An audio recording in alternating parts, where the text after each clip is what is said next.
తమిళ్ మక్కళ్ సెల్వన్ విజయ్ సేతుపతి ఇప్పుడు సౌత్ బాక్సాఫీస్కే మహారాజా అయ్యాడు. ఈ హీరో లేటెస్ట్ మూవీ మహారాజా కలెక్షన్స్లో తిరిగేలేదు అనిపిస్తోంది.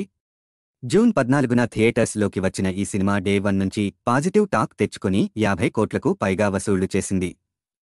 తెలుగు రాష్ట్రాల్లో మొదటి వారంలోనే అద్భుతమైన విజయాన్ని సాధించింది.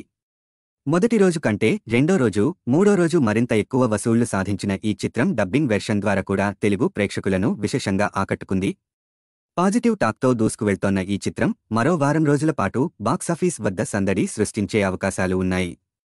ఒక యాక్సిడెంట్లో తన భార్యను కోల్పోయిన మహారాజా అనే ఒక బార్బర్ తన కూతురే లోకంగా బతుకుతుంటాడు.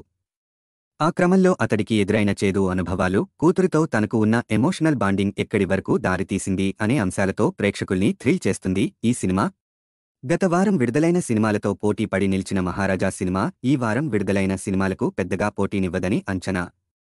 ఈ నెల 27న విడుదల కాబోతున్న ప్రభాస్ కల్కి సినిమా వరకు మహారాజా సినిమాకు బాక్సాఫీస్ వద్ద సునాయాసంగా దూసుకువెళ్లే అవకాశం ఉంది. కల్కి సినిమాపై భారీ అంచనాలు నెలకొని ఉన్న నేపథ్యంలో ఆ సినిమా విడుదలైన తర్వాత మహారాజా సినిమాకు వసూళ్లు తగ్గే అవకాశాలు ఉన్నాయి. అందువల్ల ఈ 5 రోజుల పాటు మహారాజా సినిమా టీం సాధ్యమైనంత ఎక్కువ వసూళ్లు రాబట్టుకోవాలని భావిస్తోంది. ఇలాంటి మరిన్ని ఇంట్రెస్టింగ్ వీడియోల కోసం ప్లీజ్ సబ్స్క్రైబ్ సహస్రా టాకీస్.